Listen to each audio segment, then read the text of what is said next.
Mr. Mayor, your microphone is off. I apologize for the late start. We had a pretty crowded work session agenda.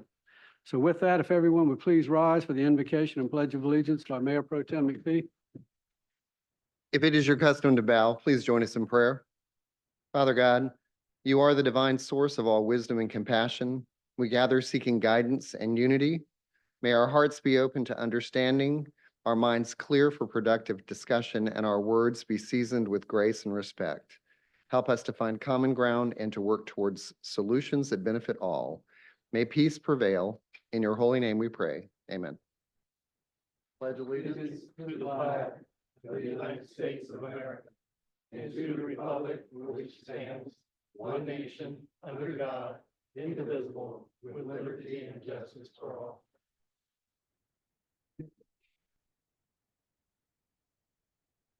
Okay. Now we're going to open public comment. This is on agenda items only. I've got a list here of individuals who have signed up. And when I call your name, please come up, give your name and your address, and you're limited to 5 minutes. So first on the agenda for first comment is Michael Murphy. Good evening. My name is Michael Murphy. I live on Ladies Island, and I'm speaking to you tonight on the ordinance amending Chapter 5 of the Beaufort Development Code.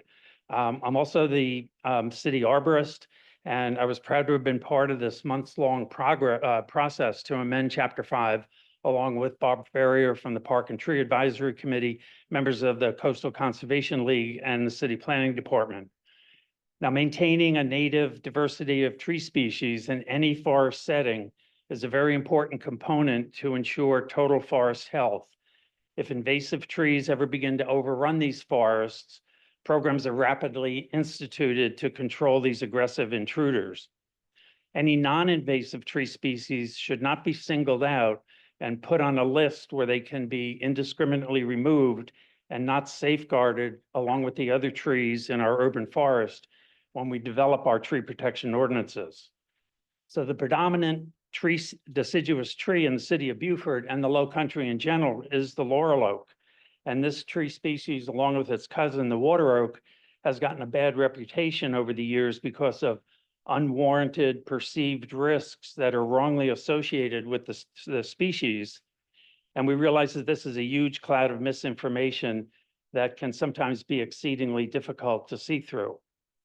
But I'm not going to stand up here tonight and go all Father Flanagan on you and tell you that there's no such thing as a bad tree. There's bad trees out there. We know that there's bad trees. Some live oaks can be as bad, as easily be as bad as some of the laurel oaks can be. And this ordinance helps to single them out. It defines diseased trees. It defines healthy trees, and it differentiates between the two. So, but physically and structurally compromised trees, where there are no mitigation pruning procedures available that can bring the tree to an acceptable level of risk, will be allowed to be removed. Actually, will be encouraged to be removed. Our low country urban forests should be protected and maintained as a one unit and as a canopy and as an urban forest. This should also be done using our knowledge of what is healthy and what is diseased. To remove the diseased trees, not just any one species, because what species shouldn't even be part of the equation. Outside of invasives, good or bad trees should only be assessed by structural or physical defects that are present, and then balance these defects by utilizing the arboricultural processes available for the mitigation of any defects, because we now know that most all tree defects can be mitigated for with processes like crown reduction. Now, the city of Beaufort, along with the city of Charleston, made a very proactive move about 20 years ago. And they bargained a deal with SCE&G, now Dominion, to perform all their necessary utility pruning with more care and with higher skilled contractors when working within the historic district. This was precipitated by a very local outcry from the public, some of whom are here tonight and maybe even watching watching this meeting. We all wanted to protect our valuable street trees from harm, and the powers that be at the time listened, and the deal was struck. It was a strong deal, and it was broad spectrum. You protected all of the tree species that made up our street tree canopy. Pines, water oaks, laurel oaks, yes, even live oaks were protected. And I applaud your decision at that time for diversity, inclusion, and acceptance of all our trees as one complete canopy. So I ask you tonight to allow these ordinance changes to be accepted in order to protect the city of Beaufort's total tree canopy and allow our primary indigenous trees to remain within the protections that are recommended within the new ordinance. Thank you. Thank you, Mr. Murphy. Okay, next we have Paul Trask. Trask.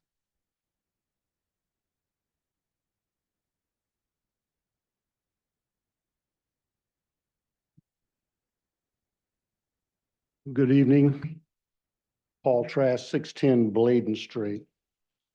I'm here to speak with you about the proposed change to the code, which would take away the exemption for the TIA and the Boundary Street District. So the property that I manage, we have an approved site plan. All of our infrastructure has been finished: parking, water, sewer, gas, drainage. Everything exists. There's nothing else to build. We have, the problem, Beaufort Plaza. So all I've got left are 4 out parcels. All of the buildings in the rear are set. They can't be enlarged. They're at maximum size. There's not going to be any further construction in the rear.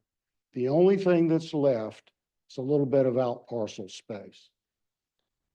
So not only do we have to abide by the code, but we have a declaration of easements, restrictions, covenants that govern everything, defines the various parcels and their size and how many square feet can be built on each.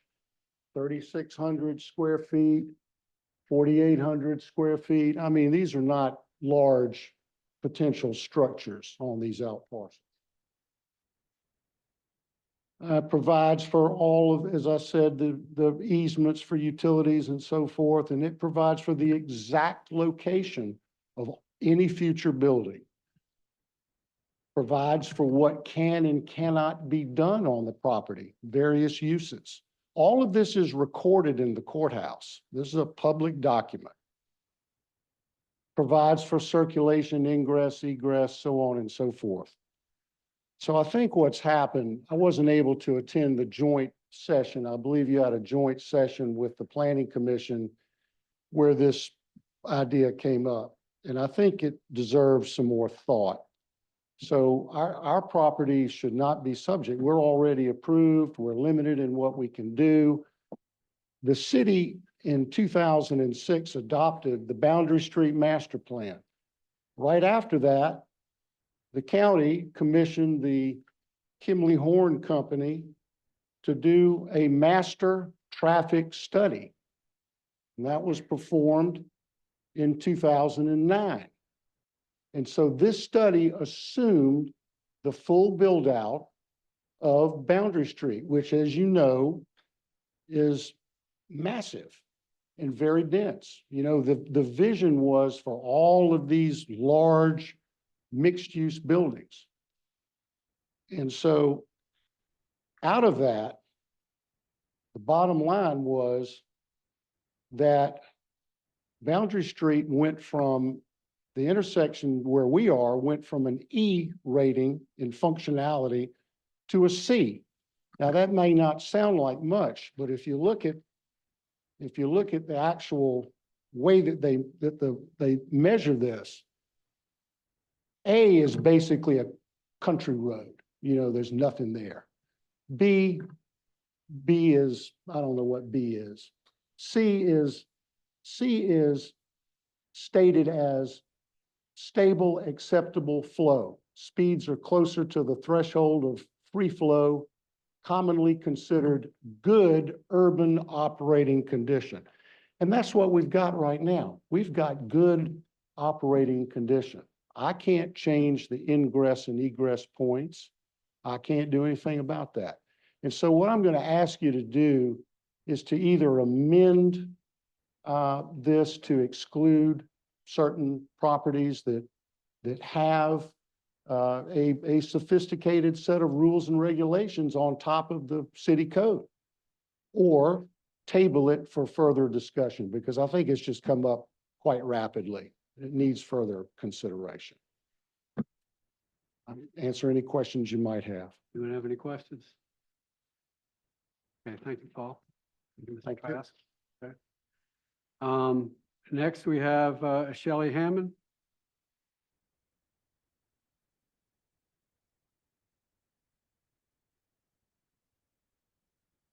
Hello, Okay. Shelley Hammond, 273 Danner in Okatee. And I am here with NAMI, the National Alliance for Mental Illness. And we are requesting a 5K in next May, May 16th, here in town. Thank you. It'll come up later, I think, Jennifer. What? You'll bring it up later. Yeah. It's on the agenda. Thank you. Okay, next, Grant McClure. You're up. Hello, my name is Grant McClure and I work for the Coastal Conservation League. I also live in the city of Beaufort, in the Pigeon Point area on Sycamore Street. Thank you for the opportunity to speak tonight. Would like to address the council about the proposed tree ordinance amendments, which are in Chapter 5 of the city's code. Really been fortunate to work closely with the city on this, dating back to last summer. So it's been about a year since we first started this journey of how are we going to get at protecting some of these trees in the city that we know provide so many benefits, like helping with stormwater, helping lower our energy bills, helping make our cities more walkable, and providing tremendous wildlife value, as well as helping with things like erosion. So we knew we wanted to preserve all of these ecosystem benefits that trees provide us here in the city of Beaufort. And we also knew that we had some pretty glaring examples of how not to do it around the city. And we wanted to get at fixing that. And I think this ordinance does accomplish that. And it does it in a way that's a little bit unique. It prioritizes that tree canopy preservation. And so that's going to be unique. We're excited to see how that works. But it also incentivizes tree preservation through some kind of unique design exemptions for developers. So there are actually some things for developers. If they preserve trees, they can get a reduction in their parking requirements. They can have some of the design standards relaxed around fenestration. I had to look that word up. It relates to windows. And so we think we've struck a really good balance of helping to protect the city's trees, but also offering some carrots for the development community, incentives to do so. And so just wanted to say thank you very much for your time and consideration, and we're hopeful that the tree ordinance will move forward this evening. Appreciate it. Thank you, Ms. McClure. Okay, that ends public comment for agenda items. We'll comment, Mr. Mayor. We have any? Yes, sir. We have for Mr. Trask. Okay, Mr. Trask? Hi, just nod, Phil, if you can hear me. Has he got his audio on? Oh, God. Mr. Trask, you're on.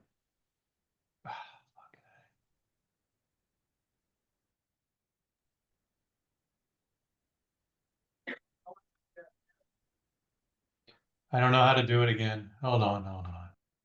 We can hear you, Mr. Trask.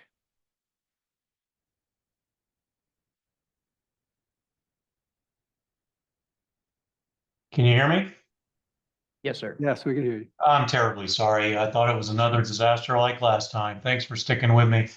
My name's Graham Trask. I live at 1211, or I own, my home is 1211 Bay Street. First, I'd like to thank Mike Murphy for the comments that he made I've got great confidence in Mike Murphy. And so if he is in support of this tree ordinance as a developer and investor myself, I am too. But I want to talk about something else. I want to talk about you on your new business item 9C, which is about leasing property in your 500 Carteret building, which is a commercial endeavor for the city. As I said, I'm a real estate developer and investor. I pay federal and state income taxes. I pay city and county property taxes. I pay city and county impact fees. I pay city business licenses. I risk my own money. And if I default on that money, if I borrow it from a bank, the bank has the right to come take my home. I borrow at market rates, which are now about 7.5%. I want to contrast that with the city of Beaufort. The city of Beaufort pays no federal or state income tax. It pays no or very little property tax. I don't believe it has to pay impact fees. It doesn't pay business licenses. It taxes me and my fellow residents and buys commercial buildings like 500 Bay Street. It borrows money at an average rate of about 3.5%, which is, I have to borrow it at over 100% more. The city manager is asking the city council to approve a lease for 650 square feet of office space in 500 Carteret for a private business, a commercial business, at about $15 a square foot. Right down the road, I have vacant office space, which would work for this commercial client, albeit the market rate is $36 a square foot. Other private owners of commercial space also have vacant office space.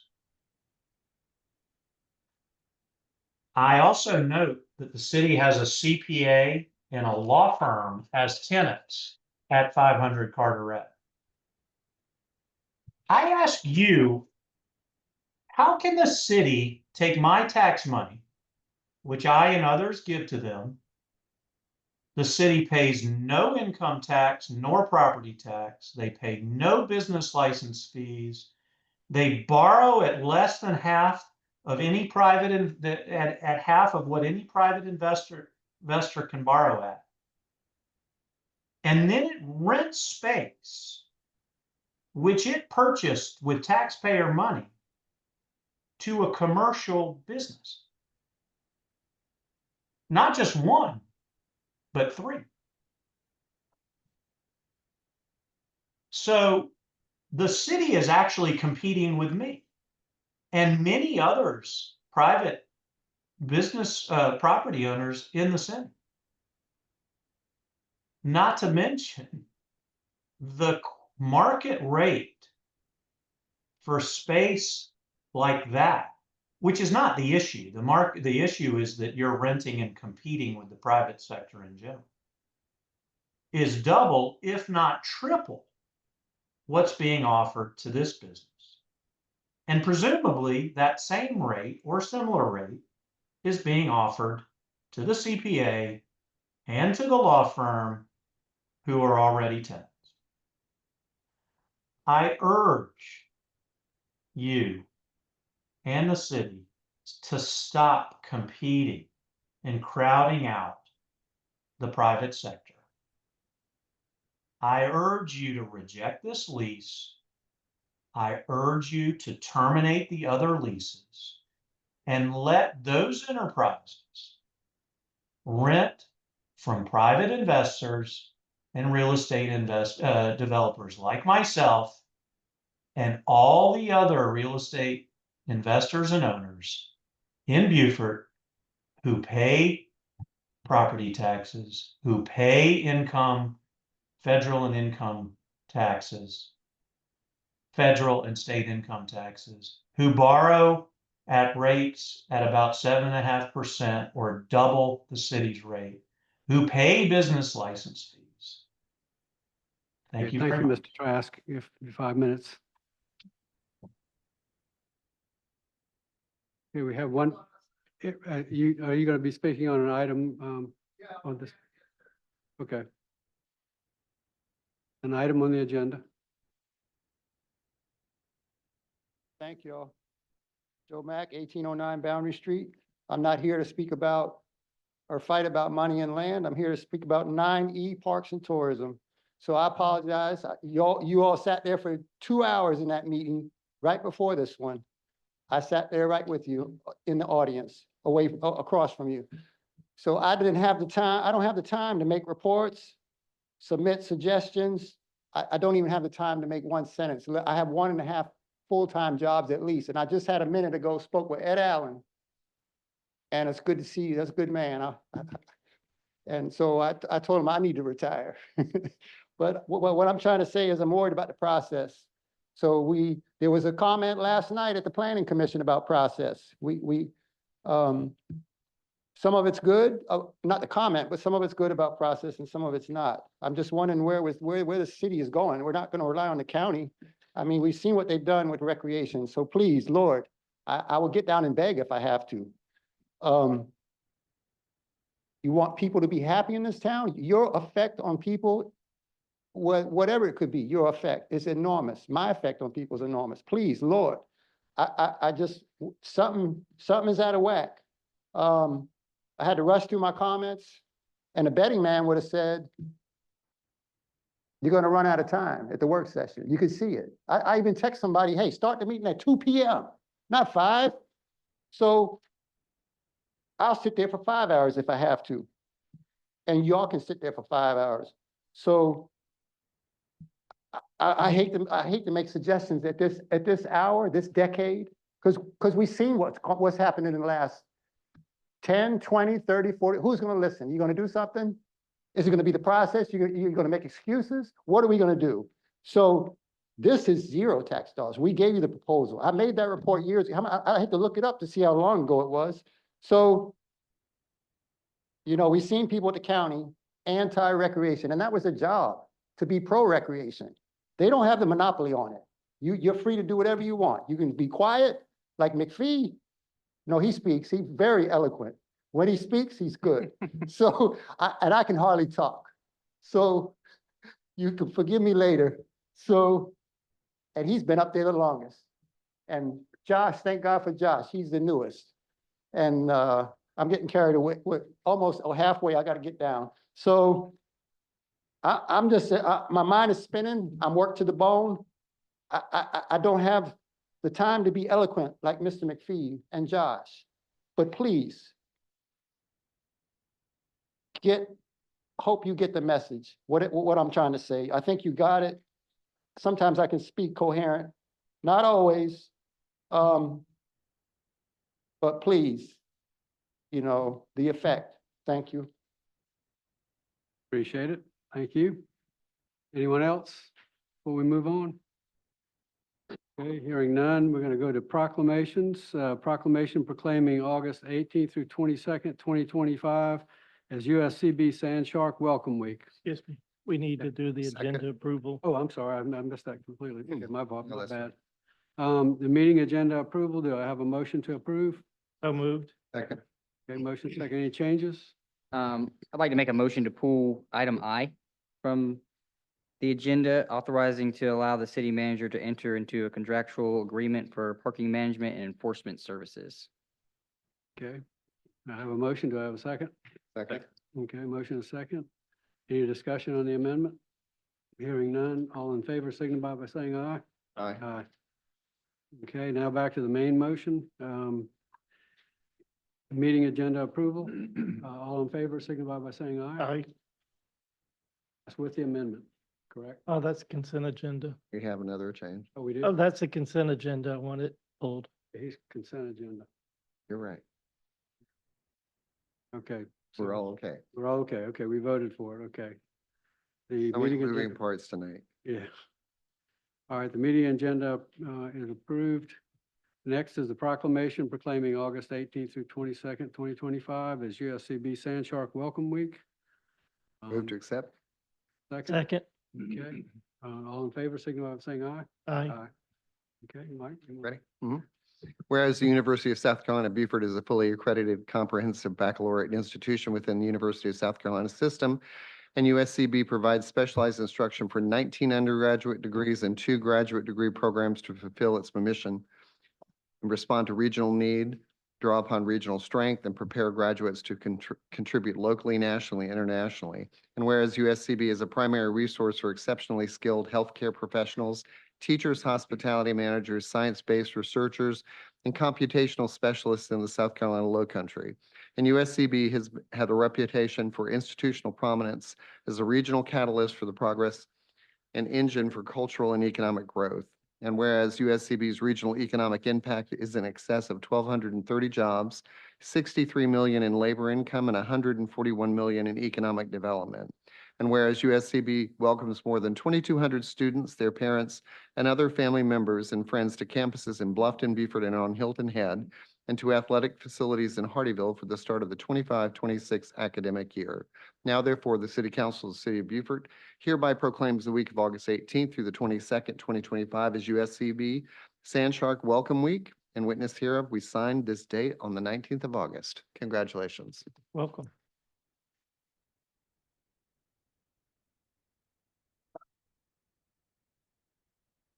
Hello, my name is Connor Shumpert. I just wanted to thank you all for allowing us to be here. As a representative of USCB, I've enjoyed my time there and couldn't see myself anywhere else. Thank you. Thank you all. Welcome. Appreciate it. Okay. Next, we have a resolution honoring and memorializing the life and legacy of the Reverend Dr. Elijah Washington. So moved. Second. Okay, motion is second. Mr. Mayor, Council, I'd like to amend the resolution honoring the life and legacy of the Reverend Dr. Elijah Washington. I'm sorry, it's on, it's far away.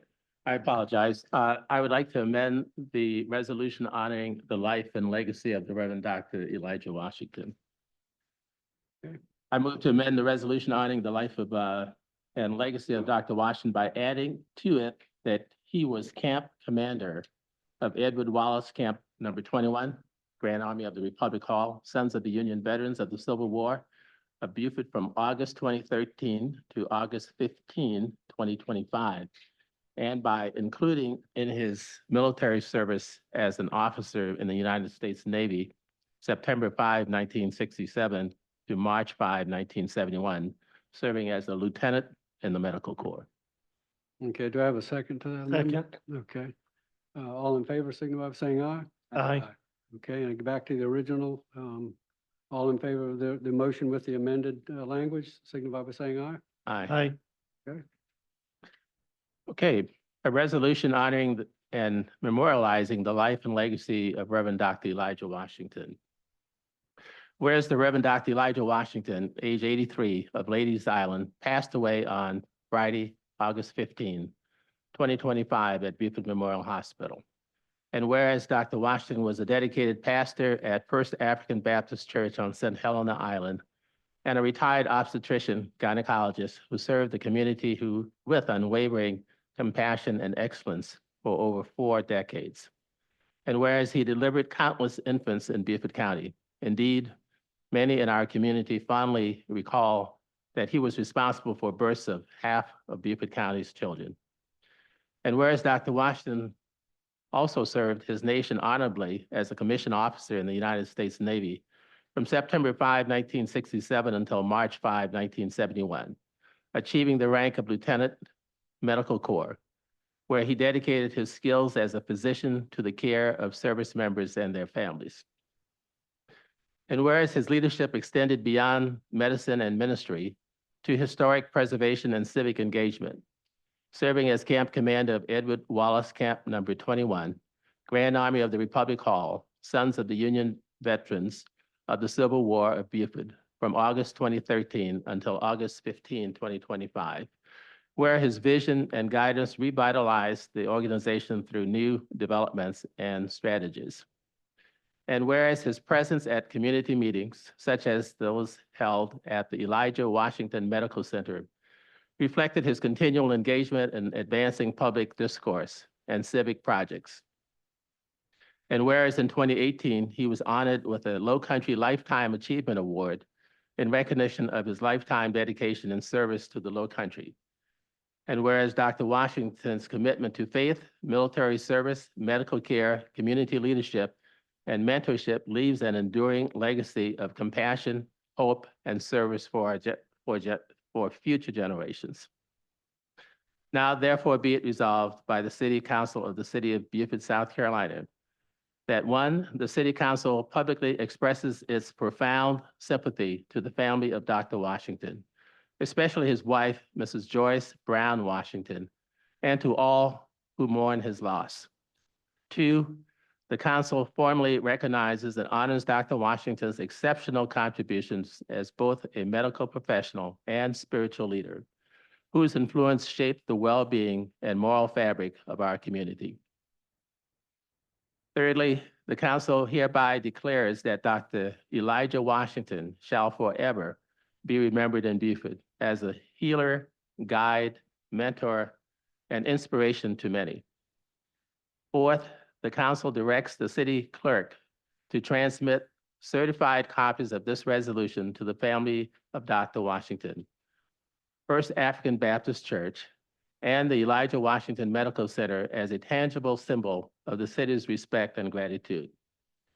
This resolution shall be entered into the official minutes of the City Council and shall stand as a permanent testament to Dr. Washington's legacy. Adopted this 19th day of August 2025 by the City Council of the City of Beaufort, South Carolina, in regular session duly assembled. Thank you, Councilman Mitchell. Okay, moving on to the consent agenda. Do I have a motion to approve? So moved. Second. Okay, motion is second. Any discussion? Yes, I'd like to make a motion to pull item K for further discussion. Second. Motion is second. All in favor signify by saying aye. Aye. Aye. Okay, now to the original thing about the consent agenda. All in favor of approving the consent agenda with the motion, the amendment, signify by saying aye. Aye. Aye. Okay. Approved. Okay, now going to the minutes, work session and regular meeting of July 8th, 2025. Do I have a motion to approve? Motion? Second. Okay. Any changes? Hearing none, all in favor signify by saying aye. Aye. Okay, next is special joint work session of council with the planning commission of July 15th, 2025.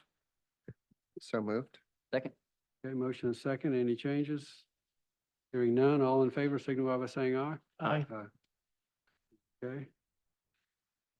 Next is old business and ordinance amending Chapter 7 Land Development, Chapter 9 Development Review Procedures of the Beaufort Development Code. This is second and final reading. Do I have a motion? So moved. Second. Okay, Kurt, do you want to do a brief recap of this for the public?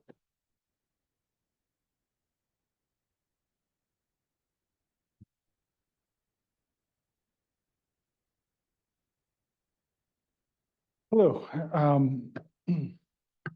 So I try not to go over all the detail of chapters in 7 and 9, but I do want to point out that on page 290 of page 709, so you got like a large novel of the packet, I think, tonight. So if you go to page 290, Actually, 280.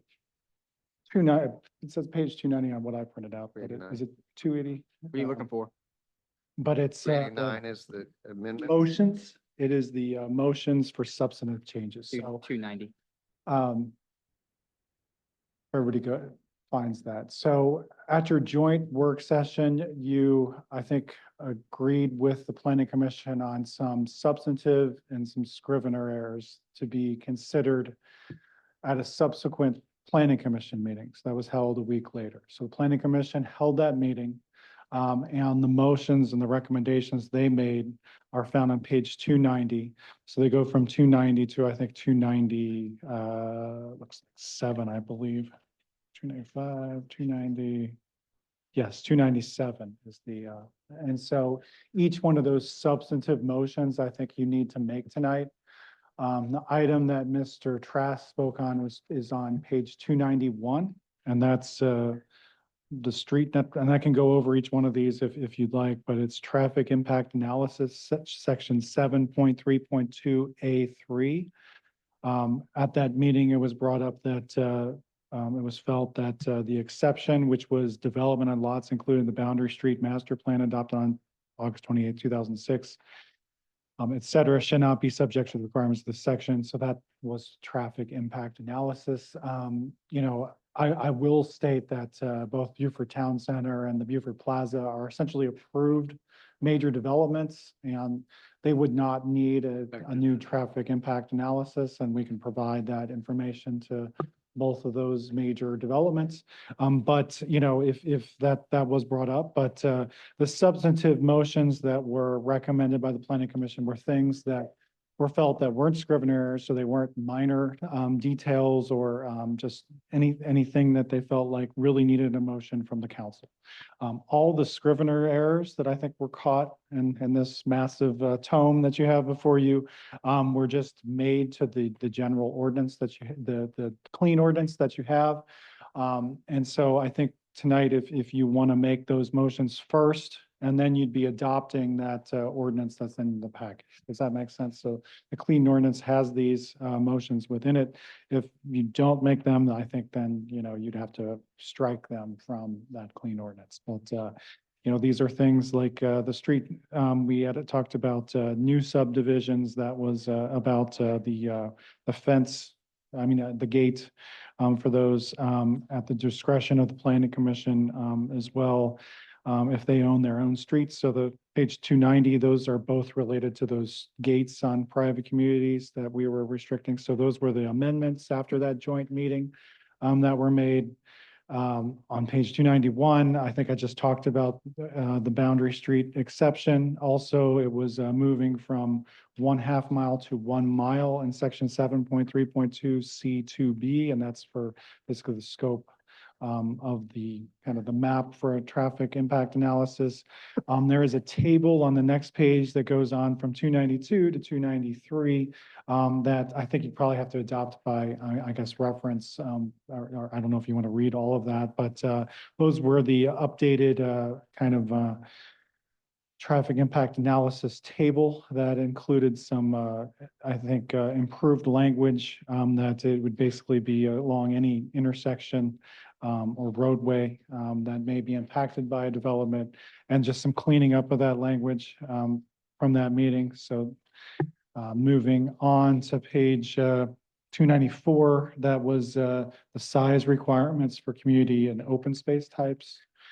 Page 295, that was to remove a title commitment requirement for a sketch plan. It was felt that might be too, you know, not really needed. Then the sketch plan also, and each page is kind of its own motion, and they're basically tied together. So the next one is related to sketch plan, is to move the change the public notice requirement to 1,000 feet. We felt that was a substantive change. Then on page 296, similar to that, changing the preliminary plat notice requirement to 1,000 feet. And then changing the post-approval actions for grading. That's basically adding that language in. And then finally, the site plan also changing that requirement to 1,000 feet for public notice. So again, all those requirements would be, previously we were not notifying the public for a public or holding a public hearing. So you'd be changing to a public hearing and a notice of 1,000 feet. That was discussed at that joint session. So those were the major changes that we felt were substantive tonight. We don't have them. So you have to They're, get sure. they're in here, they're in. Yeah, they're online. in there. They don't, Oh, match. The pages do you don't have match, them? but they're in there. I have them on here, yeah. I have it pulled up on the website in Oh. same numbers. Guess who's making the motions? That's fine. Sorry, I printed it straight from That's our all right. website. Well, I think it's in the, It's in here, but it just, it's It not, doesn't match up. we have the last two got cut off. So, I do have some questions on some of the and I guess we're doing both chapters at one time, so I'll try to do it that way.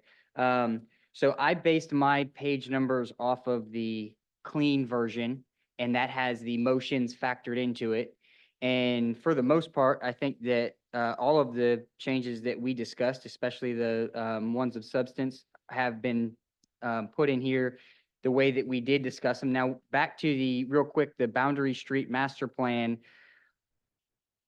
Are you saying that with the exemption removed, the developments that already had a master plan would still be able to move forward without an additional traffic impact analysis? Or would we need to leave the exemption in place in order for those developments to be able to build out the way that they've already been approved? It's, I guess, my interpretation, and this is from doing this for many years, that those projects were, and it'd be the same with Buford Station if it was in Boundary Street overlay, that they are basically master plan with a traffic study for all range of traffic and all range of uses, and they go, basically, they were looking at those outlots already. And so that overall traffic was already considered when they were approved. And so we would not trigger a traffic improvement study for anything within that major subdivision that was approved, unless they were going to do a major change to that major subdivision, which I don't believe is the intent for anyone, but. They're grandfathered, basically. Well, I wouldn't call them grandfathered. I would say they've already been approved with the appropriate traffic improvement and impact analysis that's already been done. But it doesn't sound like removing this exemption is going to, by default, require them to go back out and get another traffic impact analysis. Because I think that was the point when I made it in the work session, is if there's already some kind of a agreement in place or, an approval provided, I obviously don't want to renege on that. But I do think there's concerns, and I don't know if the traffic impact analysis factored in the parallel road that we don't now have. But if the exemption as we have it here being removed does not trigger the need for the already approved developments to go back out and get another traffic impact analysis, I would leave it as we have it in this motion. However, if it would require them to, then I would just leave the exemption in the code in order to honor that previous agreement. So Councilman, what I could say is, so when you, if say you were the developer of Buford Station, so this is not in the back, you would be submitting a traffic improvement analysis for all of the possible outlots with all of the, basically all of the possible traffic that could be generated, whether it was a restaurant, because all of those outlots could be any commercial use, right? That's allowed in the zoning. So that's all captured in their original traffic improvement. TIA study. And so we wouldn't require an additional study because it's already been done. Does that make sense? Perfect. So now if you were going to come and you wanted to build Buford Station in Boundary Street now, right, then with the exemption, you wouldn't have to do the TIA. Right. So if you continue with this motion, then, if someone did parcel together a bunch of, put together a lot of those parcels and do a major subdivision, they would have to do a TIA. So that's, yes, what I'm saying is, yes, the current major subdivisions, which of there's 3, I think, have already done that for the entire subdivision. Okay. That's good. We wouldn't be able to ask for anything, whether this was approved or not approved, but anything in the future would have to do a TIA is what Okay. if you keep this language. Okay, got it. So I'm gonna start at page on the clean version 96, where it says 7.2.3 lot access standards, B, maximum number. For single family and 2 and 3 family dwellings, only 1 driveway shall be permitted per lot. In T3S, circular driveways may be permitted on lots greater than 100 feet in width. I brought this up there. I don't know what the thought is behind restricting the circular driveways. There's a lot of circular driveways in Mossy Oaks that are less than 100 feet in width, and they work just fine. So even in the event that we don't, address this tonight, I think that, addressing that down the road would be appropriate, because it would still fit within the nature of what we already have. That is existing code language that Was just left in there? that was left in there. And the reason for that is because if you have a circular driveway, you're creating 2 access points on a street instead of 1, if that makes sense. And the goal of the code is to obviously reduce the amount of traffic conflict points or the amount of access points that you have on a road. That's kind of the goal, is to have as few as possible. And I think that's why it was restricted in the original code. Okay. Page 101, where it talks about basically the plan contents for traffic impact analysis. We still have in there that the TRC and the Planning Commission can determine roadways that may be impacted. I would have liked to see a little bit more predictability in the verbiage, because that leaves it open. But then I noted too that we combined the analysis of existing and future conditions into one. And then it looks like the language that supported taking into consideration traffic impact analysis from Town of Port Royal and the County of Beaufort was removed. And I actually thought that was a good thing, because we should be all on the same page there. So I didn't know why that got removed. Well, that was discussed, and that's partially captured, that's captured in these substantive motions. So we did combine the two in that table after the joint meeting, because it was felt like it was unnecessary. And I think that we were trying to clean it up to make it more predictable by combining the two for developers. Also, the county is involved with our TRC. Their county engineer attends all of our TRC meetings and also is involved with Port Royal, if that makes some sense. So they're basically kind of, since we don't have a traffic engineer, essentially, they're serving kind of as an advisory role at the TRC function. So I just we're want to make giving- sure that removing that language doesn't mean that we're not going to be on the same page when it comes to vested but unbuilt developments in other jurisdictions that still may impact intersections that we're developing. Yeah, I don't believe it does, because it's triggering pretty much anything, irregardless of the city or the county or the town. Understood. All right, page 115. This is under sketch plan. Major proposed changes to any approved preliminary plats may require a new sketch plan. It read before that it will require a new sketch plan.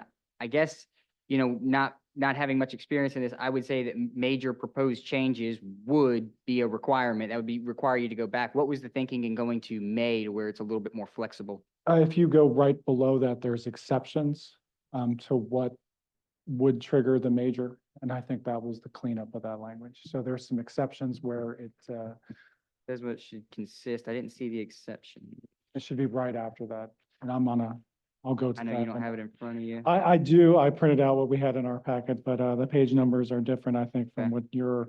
But you're saying it's still in there, and it basically would tell you what triggers it. Yes, Maybe I- there's maybe some I just missed some it. minor things that could be administratively approved, some like minor changes in like Got it. Okay. lot layout, et cetera. So, I'm gonna go to. and the thought with that is that a sketch plan is considered conceptual, like 1,000-foot, 10,000-foot level type of thing. And so we want a little flexibility for the developer. Okay. That makes some sense.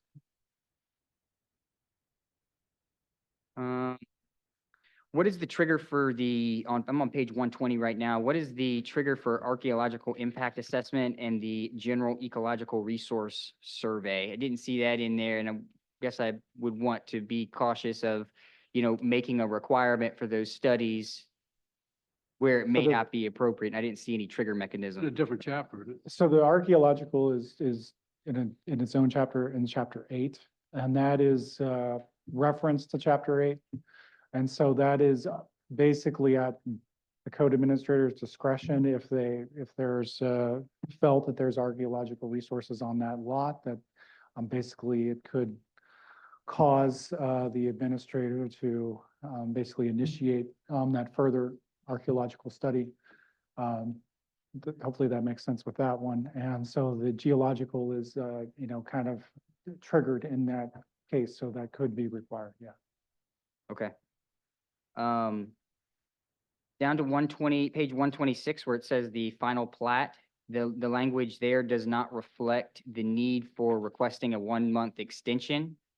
So whereas all the other approvals that you have, it basically says is good for 24 months and you can get one 12-month extension. And then there's a clause that says the 1-month extension needs to be applied for within a month of expiration. It was left off of the final plat approval. I didn't know if there was a reason for that or if it just needed to be added in. I think that one could be added in. I think that's just, yeah. Okay, so I'm gonna move on and I would make a star to come back to that. Here I'm on page 130 right now, the clean version, post-approval actions, 1 building permit, and then it defines what a building permit is.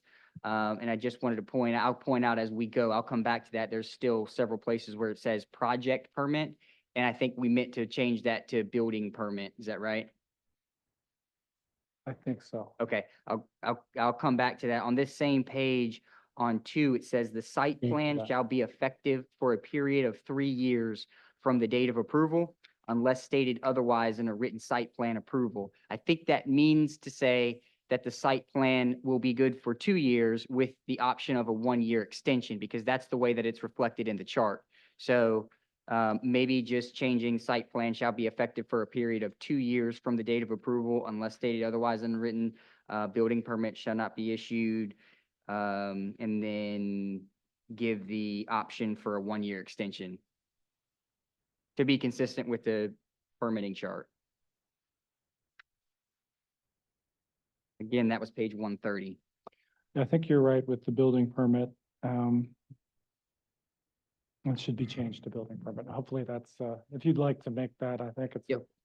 a 130. Scrivener's type of thing. 133 is the chart, so that's what I will go back to when I Sure. make that motion. 131 is our, 130, excuse me, is our. You have the old one though.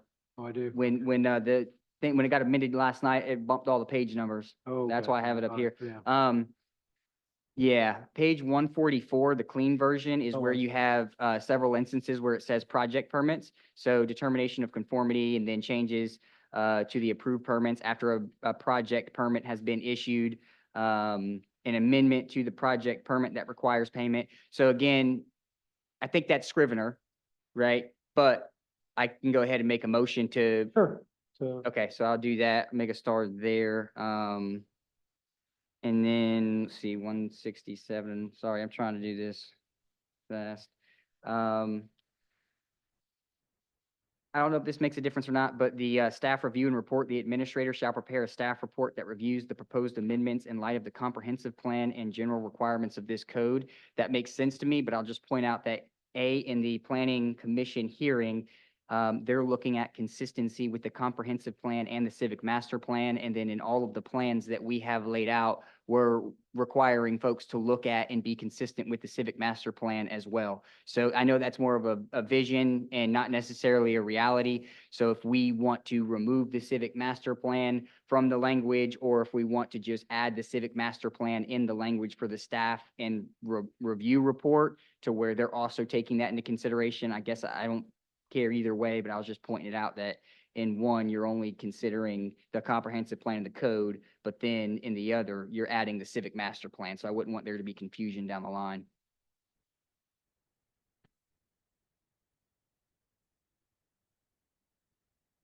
You have any recommendations on which way we should go on that?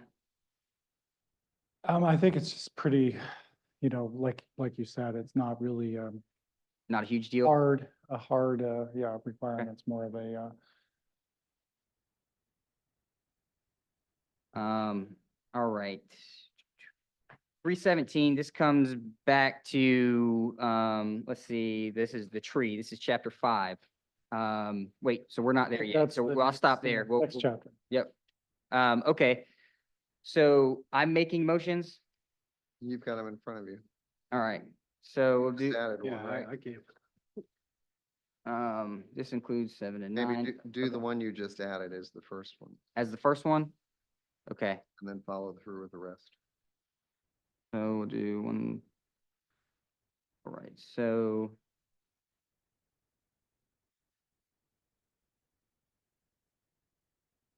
Do we want to do one for adding the 1-month clause? I think it's in the chart, right, isn't it? No. for the final plat. I'll leave that alone for now. Final plat has 12 months and one time. One time, but it doesn't have 1 month as a trigger. All the other ones do.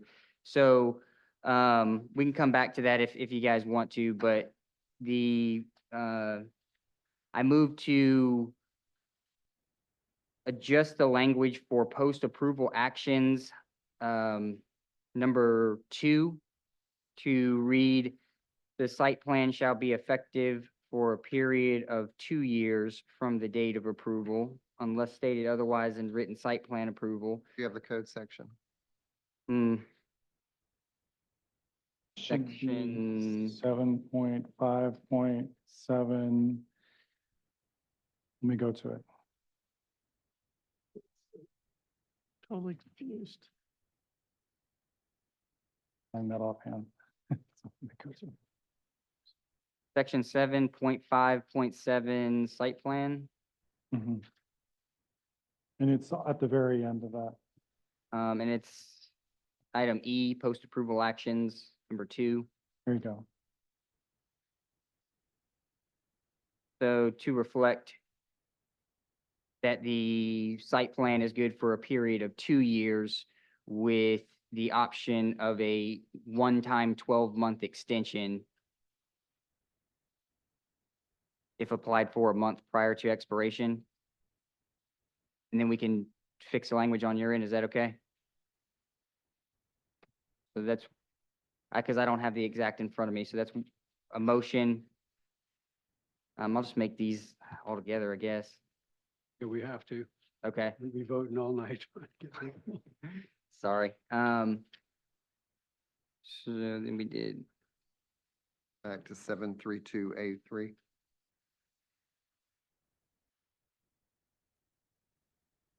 It'd be on your 287, I think. well, now I'm on, 73283. 732A3. All out of order for me. next I'll move to change the language for project permits in section 9.5.2, process and approval.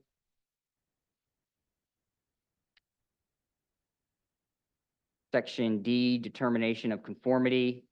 Section Section G, changes to approved permits, both number 1 and 2.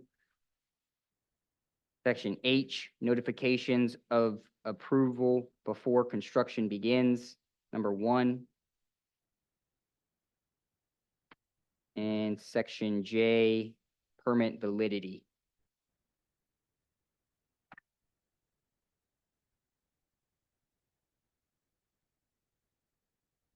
Mm.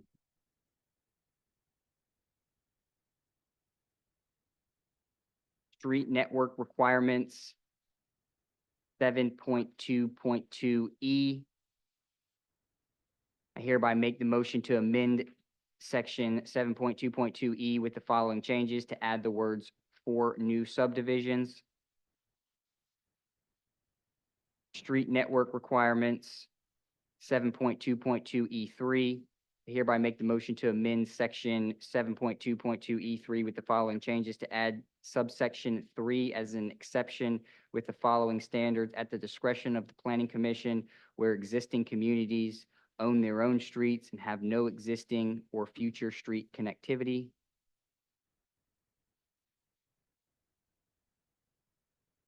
Tracy, do we have to take an individual vote on each of these or? No, I think we're making them all as Okay. one. Section 7.3.2A3, to strike the exception found in subsection 3 from the code.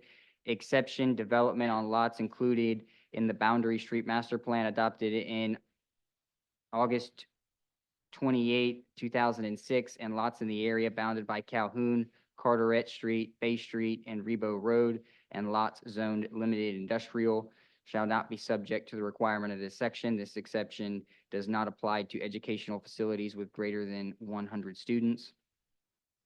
Section 7.3.2 C2B, strike 1/2 mile and change to 1 mile.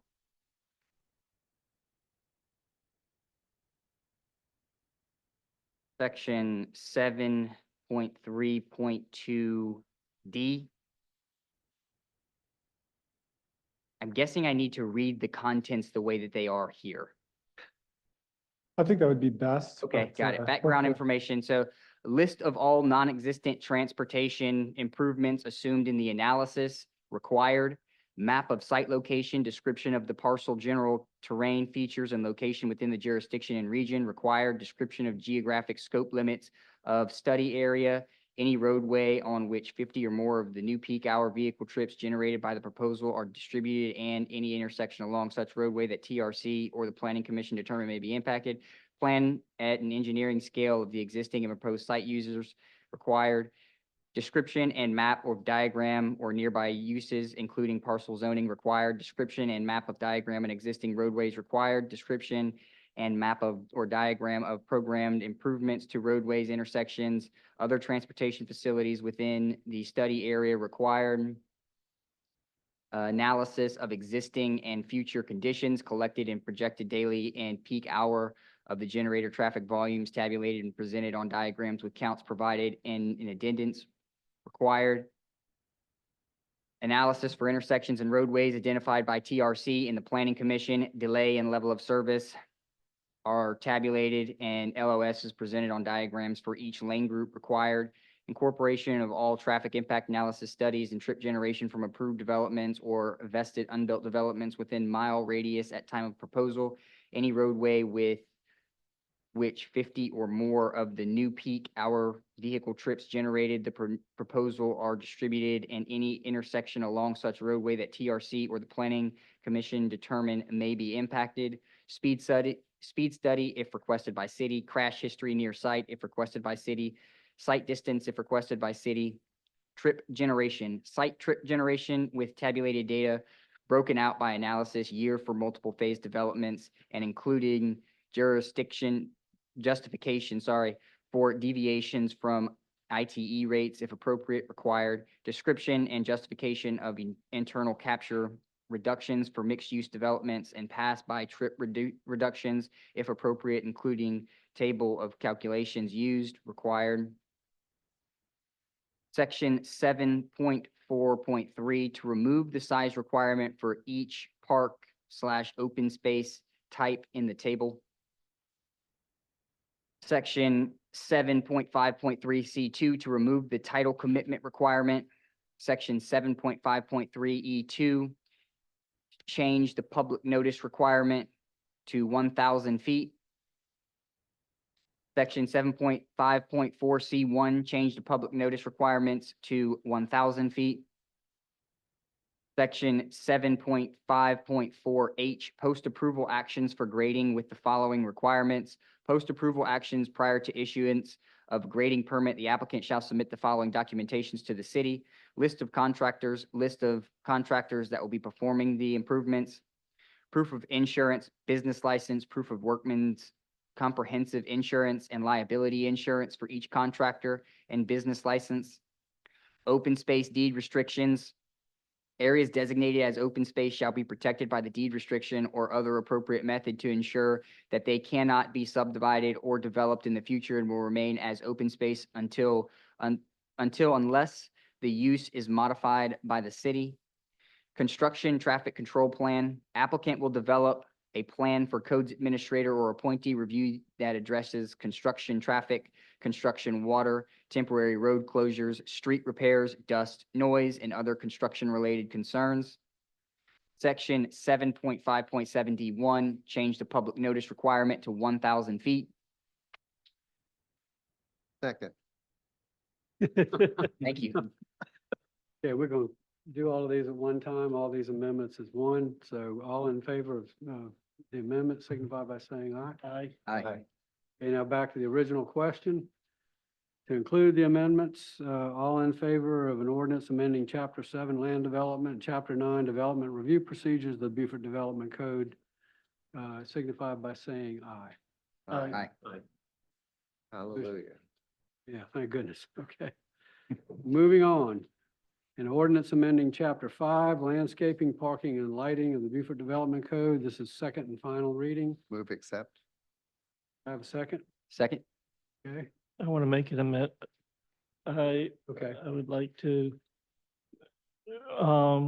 make a motion here that we take off. Let me find my notes here real quickly here. Give me 1 second.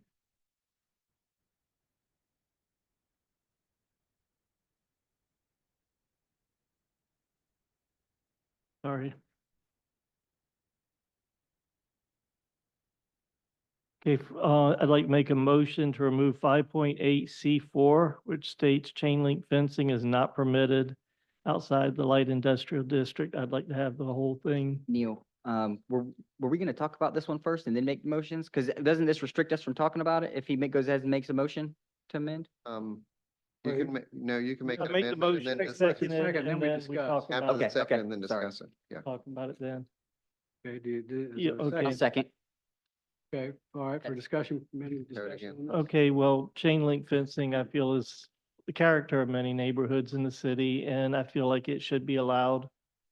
Banning it altogether, I think, is a big mistake. We'll lose our character in many areas. So, Any other discussion? I do have some. So, and this kind of ties into Mr. Murphy's comment with the Laurel Oaks because I struggle with that one and I'm not an arborist. I probably have fallen victim to the poor perception that they have, but the fact is I have. And so I will, I plan on making a motion to remove that from the list. However, I also plan on making a motion that I think you'll appreciate, Mr. Murphy. I didn't see it on here, but I know that our Parks and Tree Advisory Committee requested that we make an amendment to the tree protection zone to go out 1.5 feet. We currently go out 0.5 foot per diameter inch. And I don't know that 1.5 feet is the answer. I see it's still 0.5 foot here, but I would be willing to discuss making a motion to amend that to reflect 1 foot. And I see that I read the International Society of Arboricultural where they talked a little bit about what the standard is, and that is the standard that they have if you want to put more protection on the tree and the root system. And I think that is one of the ultimate goals for why we focused on this chapter was to protect the trees. So I would be in favor of that.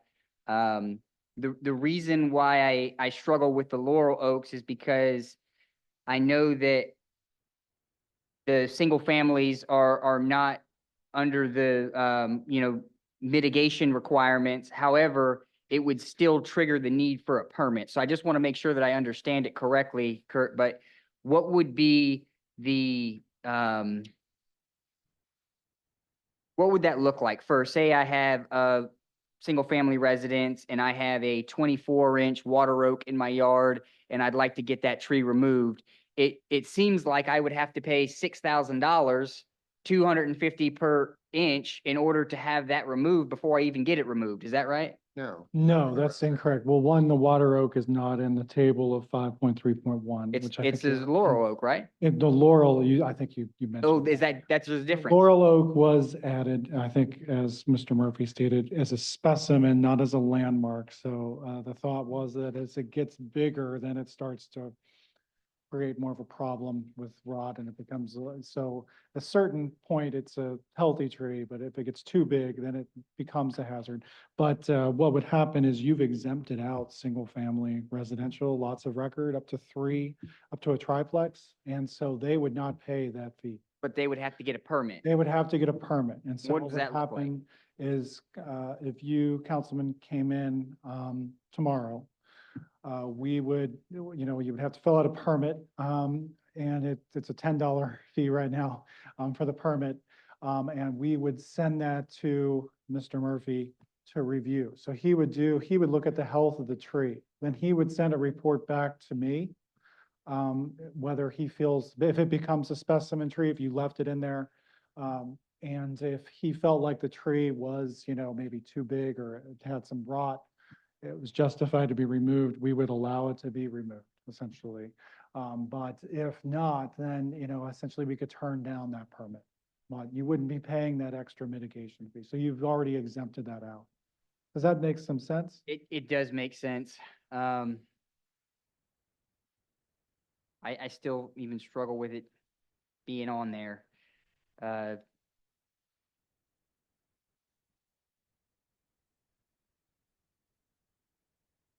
I'm gonna move on real quick.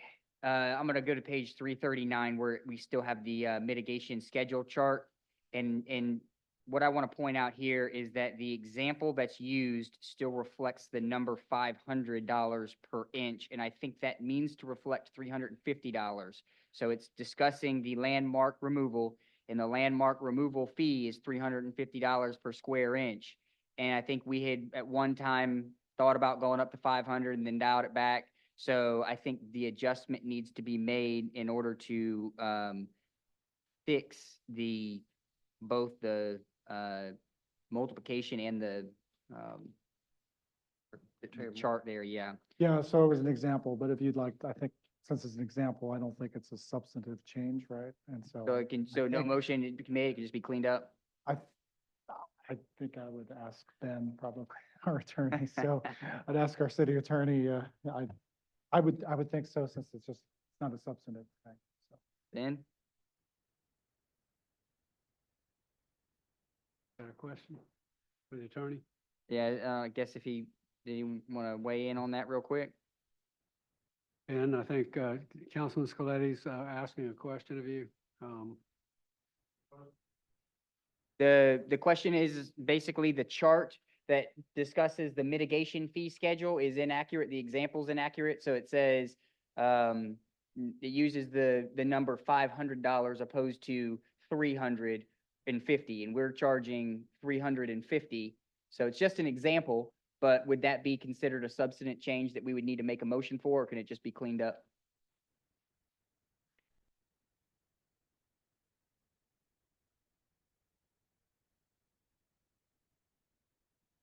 I'll make a motion. It'll be easier.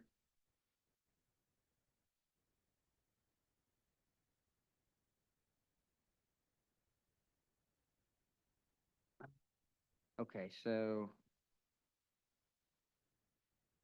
I'm going to, what page, do you know, Kurt, off the top, what page the motions start for this? There wasn't any motions on this. 237, talking about the Okay. sample. So there was none for this one. I'll move to, I thought there was one. Tracy? But we have to take them individually. We gotta do the fencing and then we have to do the tree thing. What do we have to do? So you want to, we'll finish that one first and then make another one? Is that what we want? Whatever, okay. Okay, so he's made a motion about the fencing thing. Do we second that? Yes, I seconded that. Discussion. We're removing, the 5.8, it says no, Say no. chain link fence is allowed in the city, basically, except in light industrial area. So, yeah, so move to, it's 5.8 fencing, strike under C materials, number 4, which is the chain link fencing. So that's the motion, and I seconded it. Okay, it's a second. Any more discussion on it? Okay, hearing none, all in favor, signify by saying aye. Aye. Okay, Motion so, passes. Before we go to the original motion again, we'll let Josh finish okay, so I'll do. things since we're all in the same chapter. So I'm going to lean on Mr. Murphy's experience and leave the laurel oak in there. But I do want to move that we amend section 5.3.3 tree root protection zone to reflect under size and shape. 1, a circle with a radius of 1 foot per 1 inch of DBH, ideally measured from the leading edge of the root flare. What page was that on? Okay, I see it. Never mind.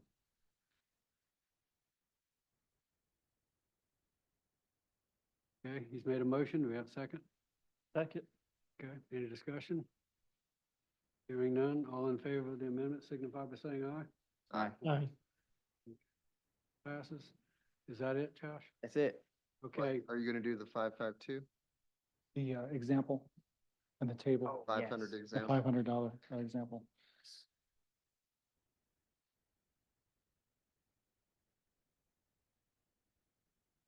Okay, so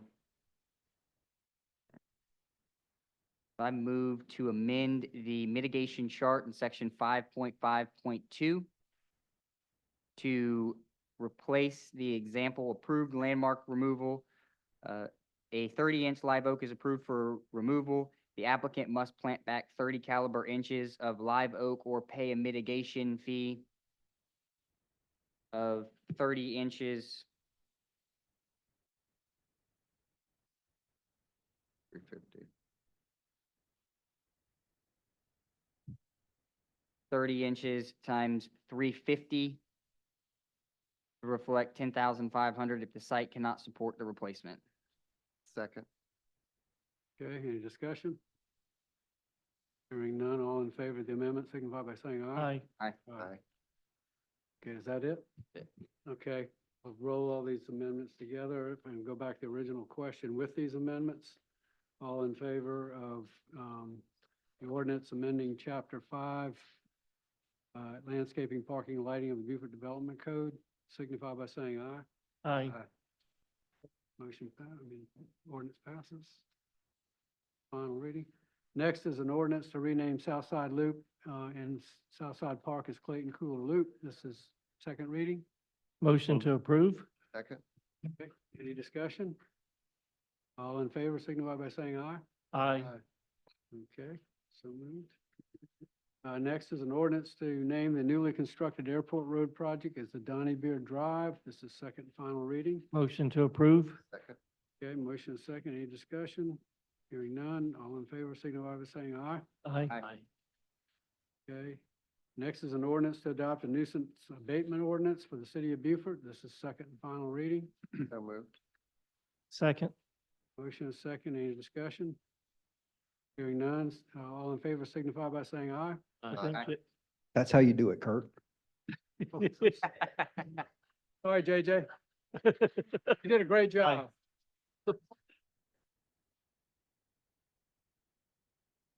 Getting late. Mr. Mayor, I'd like to make a motion that we hear item K from the consent agenda at the top of new business. Okay, do I have a second? Second. Okay, any discussion? Hearing none, all in favor, signify by saying aye. Aye. All right, this is a request from JP Signature Events, Building Brighter Futures for co-sponsorship, waiver of the noise ordinance, drinking in public, and a waiver of alcohol in the Hennessy Chambers Waterfront Park to host the third annual music festival of the Low Country on Saturday, June the 6th, 2026, from 1 p.m. to 12 a.m. Move accept. Okay, got a motion? Second? Second, okay, any discussion? Yeah. Yes. I just want to hear what they have to say and then I'm we can. sorry, yeah, do the presentation. I'm rushing. Hello. How are you? Okay, so the only difference in the letter from the last 2 years, this year's, is they're extending to 12 a.m., which is still within the ordinance, and they are requesting a waiver of police and fire. And parking. Parking they have paid for, are you requesting park? and parking? Okay, I thought they were asking And us they to have paid for all sponsor. three of those in the past. Okay, They're requesting parking. so, We waive park fees. no, they're paying for the parking. Yeah, they're. They're not asking for that. Park fees. Oh, park fees. Park fees. Okay, parking is what I was on there. Okay, yeah, they're requesting the waive of park fees, parking, fire, and police. Okay, you missed the parking a second ago. So, yeah, that's what I have a problem with, the parking, the police, the fire, and the 12, which maybe 11 might work. I'd rather have it at 10, but I would go, 11, but those other three, I do have a problem. Jamie here, who's, So the only reason we asked for midnight, this past year, we did run over, and we had to stop early because we were over. I have no intention of going to midnight. My intention is probably 11. But that was just for me to ask in I case. just we worry did about go the over. residences around. I have that no would be intention of going to affected. midnight. I do not want to be out there at midnight. It was just more just to make sure I had enough time in case there was a delay, a rain or something like that. So that was the reason of midnight. I have no intention to do that. The advertising time would be 11 versus midnight. It's just to make sure I have enough if there is some type of delay in rain or, Rain here? No. well, we The did week? get delayed for like an hour last time, so we did run a little bit over last time. So that it was just a protection time is all that midnight was. Did we get any complaints last time? I didn't. I don't know. Linda, do you know? Now, and the ordinance does read we can go till 1 AM in nighttime in that area. I don't have any issues. If we didn't have any complaints, sure- I don't have any issues with it, and if we do, we can address it then. I'm The sure time doesn't bother she me, knows but why the she went fire over the last police time, do. so she'll address those. Yeah. Right. We'll talk to the weatherman, right? Yes, and then the only reason, I would just like to put out there, I'm asking, it's just a request, so if police and, I mean, park fees were always the last couple years, but the police and fire, we are newly a nonprofit this year, or we just started, so next year will be a newly nonprofit, Building Brighter Futures. We do not charge any any admin fees, any ticket fees. It is a completely free event, as there are other festivals that do charge. And we do bring in the visitors and we do bring in the crowd and whatnot. So that is one of the requests is, since we are free and we are, try to put on the best event we possibly can, it was just a request, for the police, fire, and park. I'm okay with the park, but again, the fire, police and the parking, I do have. I'm not- We need to start cutting back on some of them we're doing. Well, I'm gonna- We know how many personnel will be needed for this? it Last wasn't- year, how many police and firemen do we have? 2 firemen?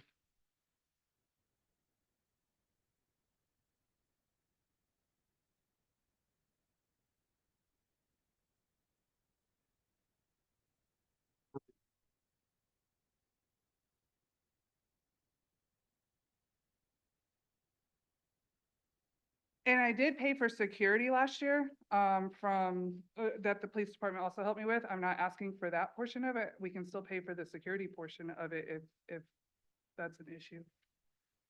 You paid for security in addition security to fire, additional. police? I'm sorry, the night before, so from midnight to the morning of the music festival. Why did you pay for that? Equipment? Set Set up. up? or Do you have something? equipment already there? Yes. Yes. So we asked for the park for, Friday. The thing is Saturday, and then breakdown is on Sunday. Okay, you'll still be responsible for security. Yes, yes, yes, yes. And we did that the well- last 2 years. My heartburn is the fact that if we establish a precedent of paying for police and fire for nonprofit organizations, everyone will want us to do that. And I personally have gone against Baja for Sip and Stroll for the same thing, so I'm gonna vote against it because of that. Well, the only difference I would like to point out is we do not charge admission as other festivals do. Understand? Okay. They do either. Well, they do, you have to Sip and stroll. Sip and Stroll, you have to register. Any other discussion? Okay, we're gonna vote on this. All in favor signify by saying aye. Or what are we voting on? This is on the K. The amendments On the- Oh, yeah, Did- amendments, your on the amendment. amendment. Restate the amendment. You're gonna, I'd like to make an amendment that, you're gonna withdraw your original amendment. And I'm gonna withdraw my second, and then you're gonna do a new amendment. okay, I withdraw my amendment. And I'm gonna draw out my second. Now you're gonna place a new amendment. Okay, now a new amendment that we do sponsor for the park, but not for security, parking, or the fire/EMS. Does that sound, Parking, yeah. Give them the parking. okay? I will restate my amendment. I withdraw my amendment and restate that we give them the park and the parking, but not the EMS/fire and police. And hours, you're good with 12? Fine with hours. Okay, the hours will keep. Okay, she's gonna get done early. All right, we have a Please motion. second, Okay, we got a second. second. All right, any more discussion? Hearing Please, none. God, no. All in favor signify by saying aye. Aye. Aye. Thank you. Thank you. Thank you, Jamie. Okay. Thank you. See if I lost my place here.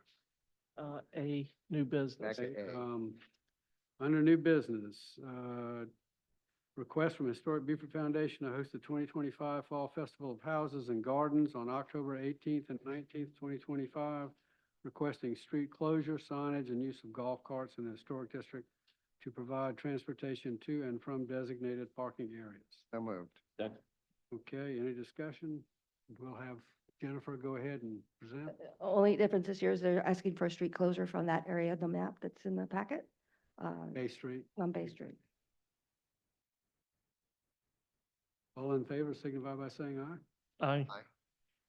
Any nay? Aye. Yeah, all right, you're I'm aye. aye. Okay. All right, Lisa, do you want to say anything briefly? Good evening. I've enjoyed the long evening with you. Just wanted to tell you how excited we are about this year.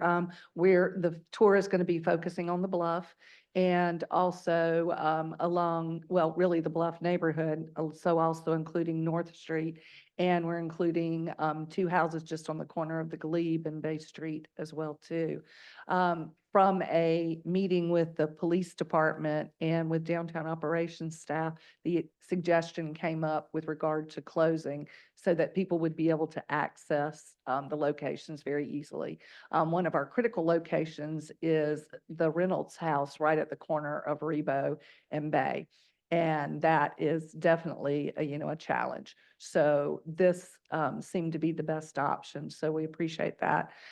We have 8 fantastic houses that are going to be a part of the tour this year. And then on Saturday and then on Sunday, we're going to be having our Sunday brunch at the Robert Means house, which we're very excited about because as y'all know, they have uncovered 2 pre-Civil War privies and also a well just recently that dates to the 1700s. So pretty exciting with the work that they've been doing there over 30 some odd years and gathering a number of artifacts from those privies and now also the well. We're doing something else new, there's 2 other new things this year. One on Friday evening, Jane Frederick has a new book that is coming out and we're going to do a event recognizing her book and give her and Michael's book and giving them an opportunity to talk about it. So that I think will be real fun. And then on Saturday evening, we're going to do a sneak peek hard hat tour at 1001 Green Street, pre-renovation. Yeah, so another kind of, fun new event. So hope y'all can come out. We look forward to bringing, as we always do, 600 to 900 folks here for that weekend to enjoy Beaufort. So thank you. Thank you. Okay, all in favor signify by saying aye, or did we already We do did that that? already? Yeah, I think we did.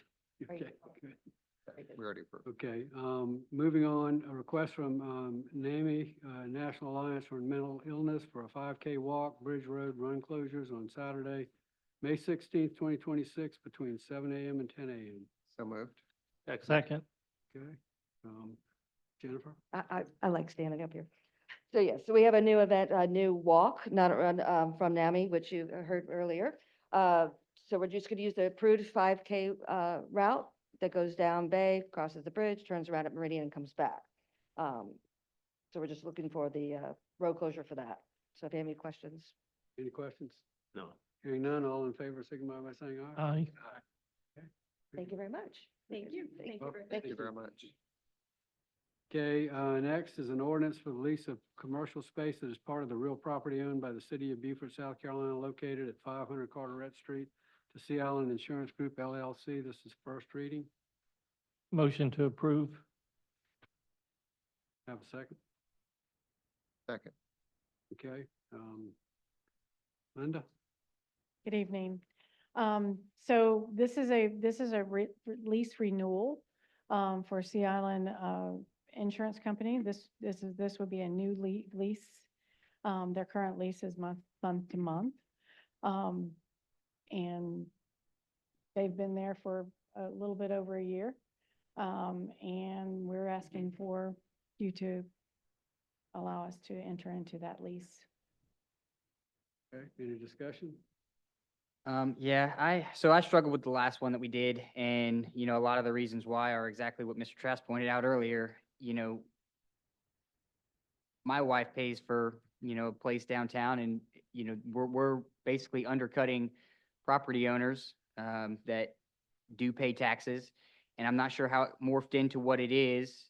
I think that based on my understanding, you know, 500 Carteret Street was originally to be a tech incubator and, you know, provide kind of a launch for folks looking to venture in that way, and also some additional parking.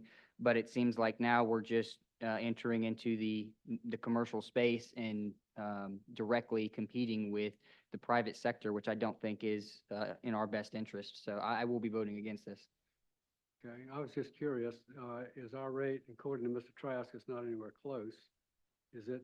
This equivalent? is, once again, this is not up-to-date space. It's not the best of the best, so it does not compete with the level that some of the other ones that are there.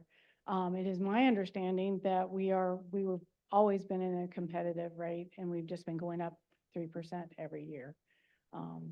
We can reevaluate that. Could this property be used by the city in another way that would be beneficial to the city in a that would produce a similar financial return for the city? I mean, do we need it, could we use that space for something that we need it for, where it wouldn't be competing on the open market? I will say it's a difficult space. It's not ADA compliant. And that has been a challenge for us to rent it, to lease it. It's the second floor. Those suites are pretty, they're set in suites, and you can't really do a whole lot. There's a hallway in between. So it's a difficult space. It could be office space at some point. For the city, I think you could, but once again, it is not ADA compliant. You could adjust it so that you do things on the bottom floor. If somebody wants to meet, you could meet somewhere else. I too do have some concern. I hadn't really thought about it until Graham's remarks. I'm struggling a bit, I guess. Any other discussion? Okay, we're going to put it to a vote. All in favor of the ordinance for the lease of commercial space at 500 Carteret, signify by saying aye. Aye. All opposed? Aye.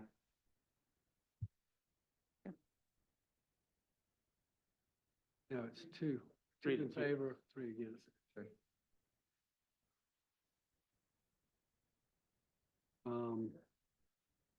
Next on the agenda is an ordinance approving the sale of real property owned by the city of Beaufort, South Carolina, located at 1101 Coleman Lane, Beaufort, South Carolina. This is first reading. Motion to approve. Second. Okay, Scott? Good evening, Mayor and Council. This is an issue that is familiar to you. We've discussed this before in executive session under conveyance of property. Randy Martin, who's the owner of 2610 Mossy Oaks Road, wants to relocate his driveway, which currently fronts Mossy Oaks Road, to Coleman Lane, which his property sits at the corner of Coleman Lane and Mossy Oaks Road. Where he wants to relocate his driveway to would front the driveway onto Coleman Lane. And he would have to seek some type of easement or conveyance from the city, because there's a small sliver of a parcel that's probably 1/10 of an acre or less and is not buildable, that is owned by the city. Staff has a purchase agreement for your consideration to sell that property to Mr. Martin to alleviate any burden of having to enter into an easement agreement with him. He has been maintaining that property as if it's his own. It has not been maintained, or the city has not spent a lot of money on that sliver of property. So I think this would be a good faith thing to do. It's a course of action that have not heard any opposition to so far, so I'm willing to entertain any questions. Any questions? Okay, hearing none, all in favor signify by saying aye. Aye. Okay. Passes. Next is an ordinance to amend the City of Beaufort Ordinance 2024/11 regarding fiscal year 2024-25 City of Beaufort budget to provide for the revenues and expenditures of General Fund, Parks and Tourism Fund, State Accommodations Tax Fund, American Rescue Plan Act Fund, Fire Impact Fee Fund, TIF-2 Fund, Stormwater Fund, and Capital Projects. This is first reading. So moved. Second. Okay, a second. All right, Alan?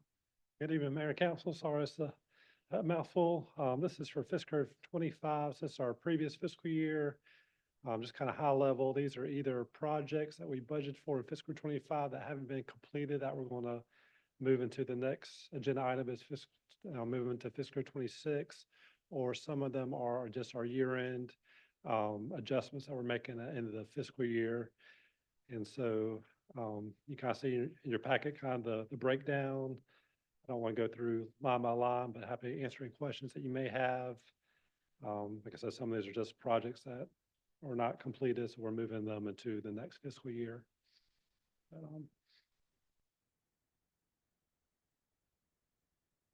Any questions, comments? Nope. Okay. All in favor signify by saying aye. Aye. Thanks, Alan. You got the next one too, I Yeah, see. next one, yeah. An ordinance to amend the City of Beaufort Ordinance 2025/13 regarding the fiscal year 25-26 City of Beaufort budget to provide for revenues and expenditures, General Fund, State Accommodations Tax Fund, TIF-2 Fund, Stormwater Fund, and Capital Projects Fund. This is first reading. Motion to approve. Second. Okay. Alan? Okay, so these are still kind of projects from fiscal 25 that we're moving into fiscal 26. I will note that there is one kind of additional funding, and that's for the Arsenal Windows Restoration Project. We budget $100,000 in fiscal 26, but just with recent assessment of that, we feel like we need to increase that amount just so we can fund that project fully. So that's an additional $100,000 from the state ATAX fund that we're requesting in this budget amendment. Okay. Answer your questions you may Any have. questions? Hearing none, all in favor signify by saying aye. Aye. Okay, next is an authorization to allow the city manager to enter into a contractual agreement for landscaping and maintenance of the core commercial district. So moved. Second. Motion is second. Alan, you, All right, yeah, so the city solicited a request for proposal for landscape services core commercial district, and we received 4 bids that you can see listed there. The committee interviewed the top 3 candidates, and it was unanimous, and they were recommending the greenery for a 1-year fee of $409,992. Our budget for this amount for fiscal 26 was $432,000. Happy to answer any questions you may have about this Questions? contract. okay, hearing none, all in favor signify by saying aye. Aye. All right. Next is an authorization to allow the city manager to enter into a contractual agreement for landscape and maintenance right-of-ways. So moved. Second. Okay. Alan?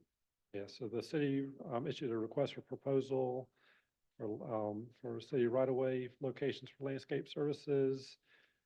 City received 5 bids on May the 1st, and the city committee was, they interviewed the top 3 candidates, and the selection committee was unanimous in selecting Triscapes for $205,835 for this contract. It is a little bit over budget. We budgeted about $191,000, but talked with our public works director, feel like we can have some savings within that line item to still absorb that cost for this fiscal year. Answering questions you may have. Any questions? Hearing none, all in favor signify by saying aye. Authorization to allow the city manager to enter into a contractual. We actually removed that Remove one. that, yeah, my bad. Okay. An ordinance to regulate the operation of golf carts within the city of Beaufort pursuant to State Statute 56-2-90 of the South Carolina Code, This is first reading. So moved. Second. JJ, now you get to speak. Thank you. I appreciate that, council. We brought this item to council back at the June work session. We brought a proposed basic ordinance language. The ordinance that you have here today adopts the state code language pretty much verbatim, except for we put in that seatbelt usage would be required of all passengers because that seemed to be the consensus of council just from those discussions. There was some talk about adding turn signals in addition to the headlights and rear lighting and reflective, which if council now or at second reading would like to make a motion to amend to add that language, we can add that in there. But everything else mirrors the state code as it was presented in June. I'd like to make a motion this time to require turn signals on the golf carts. Second. Second. Any discussion? I feel like it would be really a safe thing because at night, somebody's holding their hand out. You can't see it a lot of the time. And I really feel like it'd be a safety thing that should be required. Is that on all golf carts or new ones? They can be If they're operating modified. at night, I guess. If you're operating at night, you gotta Modify- have them ready. You can Modify all of them. Okay. Like the seatbelts. So we'll get that updated between now Oh, we and need to second vote. Gotta reading. vote on it first. Are there any other items? I had one thing and it has to deal a little We bit need to with- vote on the amendment. We do. Oh, sorry. Let's go ahead. All in favor of the amendment, signify by saying aye. Aye. Aye. Let's now go to the, I have one more issue before we vote on the original question.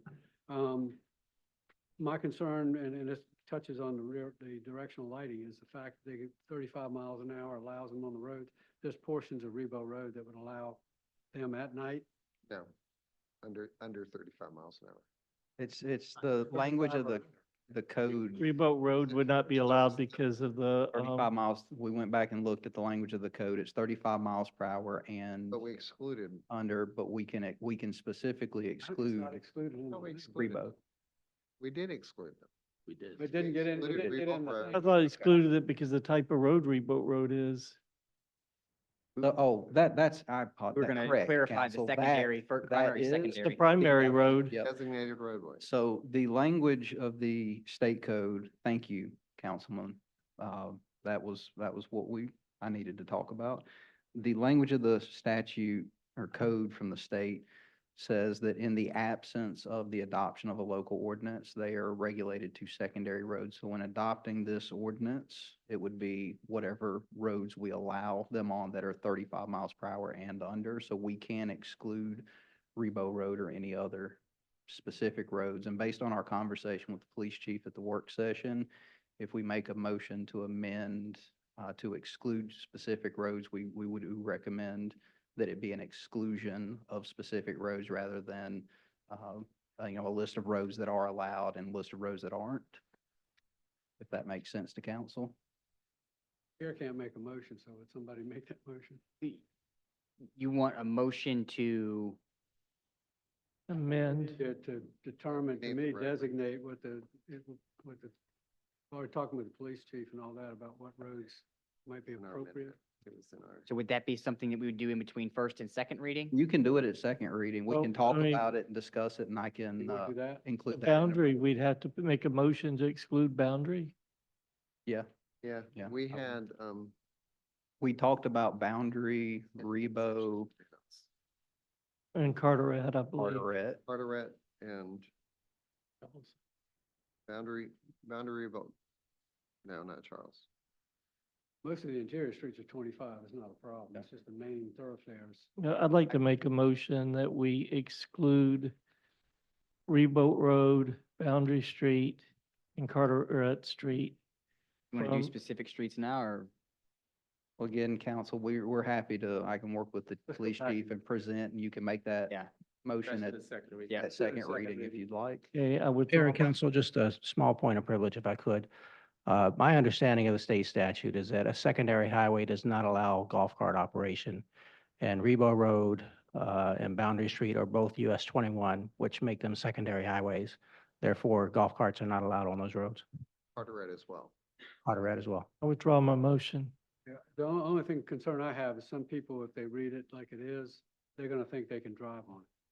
Unless we We specifically. can bring some language. I'll work with the city attorney to address that specific issue and bring some proposed language for an amendment to second reading if that works for council. That works.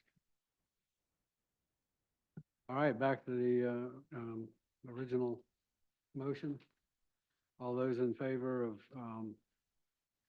the ordinance to regulate the operation of golf carts within the city of Beaufort pursuant to 56-2-90 of the As South Carolina amended. Code, As amended. as amended, signify by saying aye. Aye. Now back to the original. I guess. JJ. Back.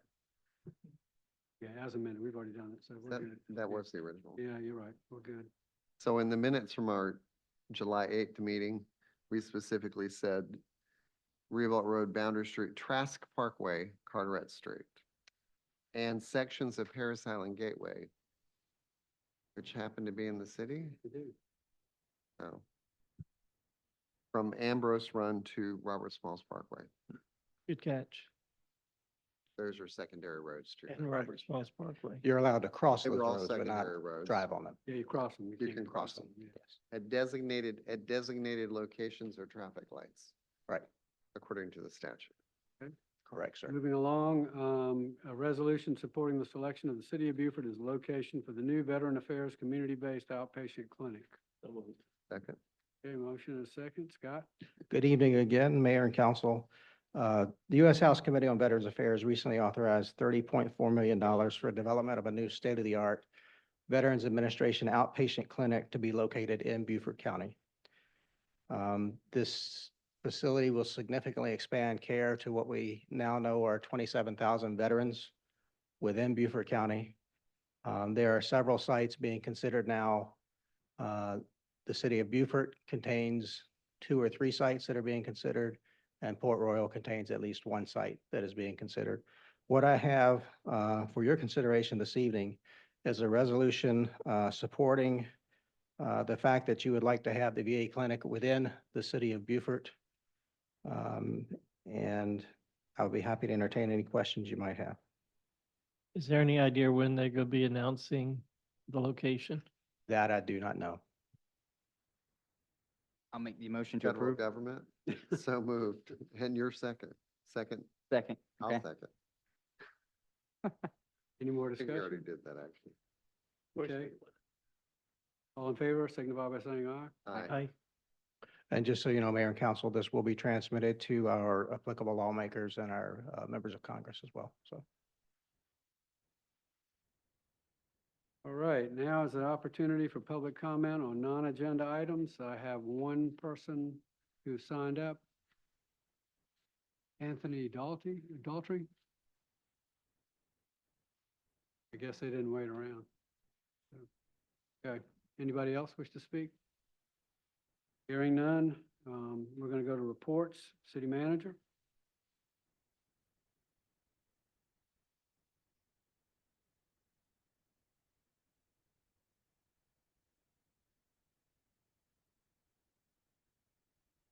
City manager, you're up. Reports. All right, Mayor and Council, I would like to, in honor of Reverend Dr. Elijah Washington, I know that we passed a resolution in his memory and to celebrate his legacy that he leaves the city of Beaufort. But I also would like a point of privilege at this time to ask for a moment of silence to recognize the deep chasm that he leaves in our community and the place that we share with him in our hearts. So.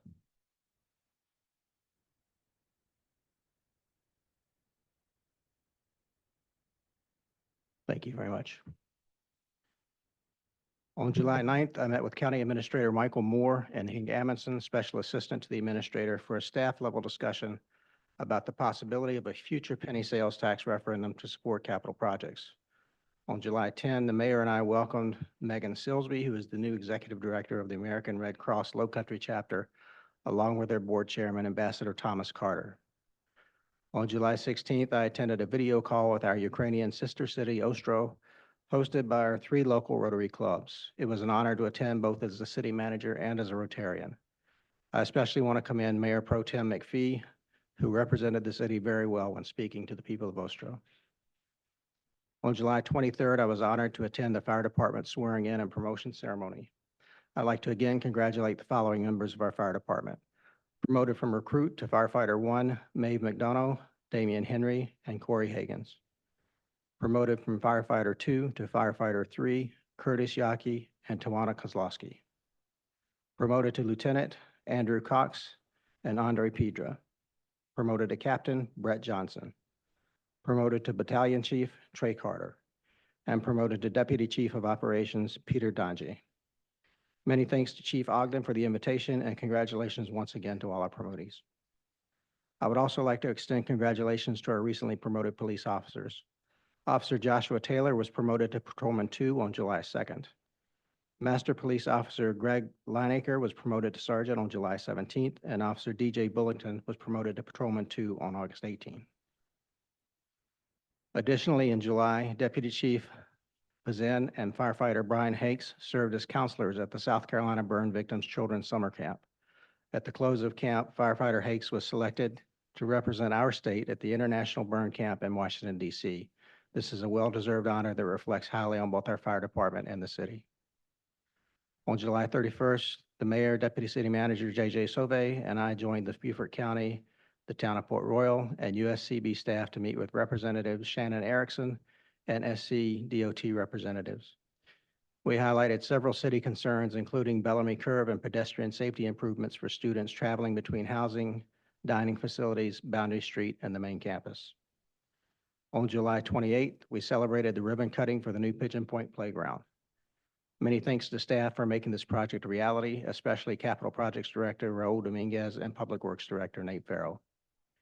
On August 1st, we hosted Lindsay LaRoque from the U.S. Army Corps of Engineers Charleston office to review some erosion issues we're having in Cuthbert Park and along Bay Street.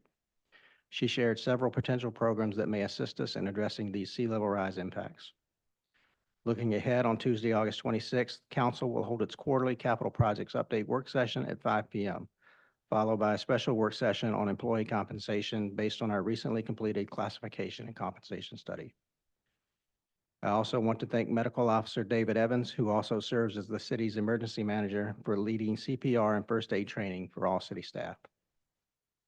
Finally, I'd like to remind everyone of Beaufort's Patriot Day ceremony on September 11th from 8 to 8:30 p.m. at Waterfront Park. Special thanks to Angel Flewelling and the Exchange Club, and to our downtown operations staff led by Linda Roper for planning and organizing this important commemoration of 9/11. Any questions? What time was that? 8 to 8:30 In the morning, in the evening. in the evening. There will be a procession of emergency vehicles that will cross the Woods Bridge at twilight. Fair in my mind. Right. Okay, thank you. For the mayor's report, I echo what the city manager has already, his remarks. I also want to thank staff for all the code updates. I know that was a lot of work. And also thank staff too and the police department for their, and Linda and her crew for the presence this morning during the Fox and Friends where they showcased our downtown. And I've gotten a lot of remarks from people, and they thought it was a very good presentation of our community in our Bay Street area. I've been attending all and will be attending the usual meetings, Soloco, NERPIC, mayor managers meetings, a regional growth thing tomorrow, and I'll be addressing the Beaufort Rotary Club on the 27th of this month. So with that, I'm going to go to my right. Okay, well, thank you. I first want to congratulate Deputy Chief Bezin for being elected for the 4th Vice President for the State Firefighters Association.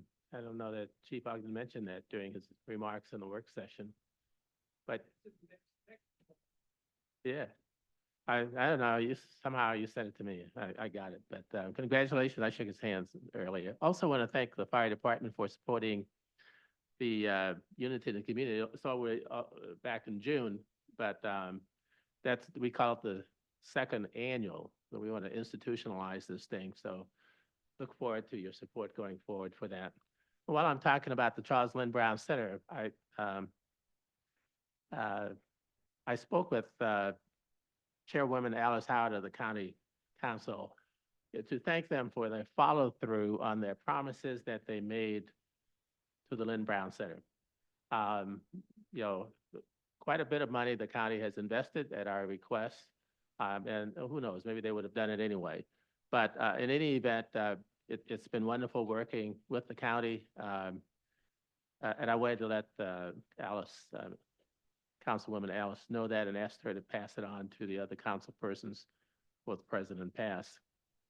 If you don't know, the basketball court gymnasium area, if you will, is closed because they're finally updating the floor and putting new bleachers in there. So we're really going to have a first-class community center at Lynn Brown Center. And my plan is to get together with the team and sometime in the near future, at one of their council sessions to make remarks to that effect. Just want to also echo what Scott mentioned in regards to, and thank him for the moment of silence for not only a community hero, for on a more personal note, he's always been a hero to me from the first I can remember. And I will share with you that Reverend Washington was the beacon and the light in terms of what my parents told me how smart they wanted me to be. I never quite got there in terms of smartness, but you know that was the aim. Said you need to go to school and you need to be smart like Elijah. So he will be sorely missed for sure. And on that note, his funeral services has been changed from 2 to 1 o'clock on Saturday. So if you were thinking 2 o'clock, I think it's already changed on the website at Marshall Funeral Home, but just to let you know, it's been moved up 1 hour to 1 o'clock because of a scheduling conflict for the funeral home. And that's all I have. Thank you, sir. Very shortly, echoes, thanks for all of the work on the sections 7, 9, and 5. I'm happy to have them behind us. The last meeting on the 1st of April, we had updates on I-95 expansion along with the long-range plan projects of a lot of the county road systems, including some of the Jasper County input of infusion of capital into the Triangle Plan, which is Argent Boulevard, Highway 170 and 278, part of which sits in Jasper County, and Jasper County passed their 1 cent, so they have money to share. So they're sharing money with our guide shares to try to get those projects jump-started a little bit. And we had an update from the Northern Regional Transit Plan from the Palmetto Breeze, and they should have our final late September, early October. Yep, mine will be very brief. I just wanted to further extend and thank you to the Planning Commission and our planning staff for the tall order of editing the code for those specific chapters and for the work that you're doing now.